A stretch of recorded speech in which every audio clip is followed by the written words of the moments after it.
ሰማይ ዝም ብሎ እግዚአብሔር ሲያስበው ለምንድን ነው? ፀሐይ እንዲወጣበት ነው። ድንግል ማርያም ስትታሰብ ግን ክርስቶስ ሊወለድ ነው። እሱ እናቴ ሊላት ነው። መልአክ ቢታሰብ በዙፋኑ ዙሪያ ከቦ ሊያሸበሽብ ነው።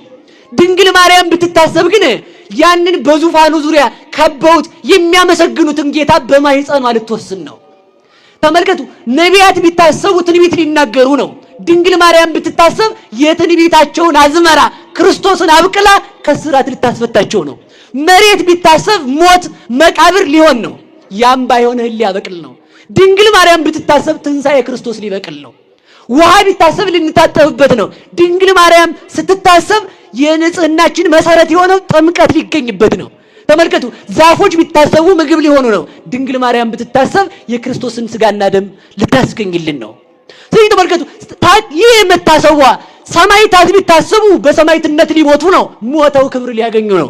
ድንግል ማርያም ብትታሰብ ለሰማዕታት ክብር የሚሰጣቸውን ጌታ ልትወልድ ነው። እሷን የሰጠን እግዚአብሔር ይመስገን።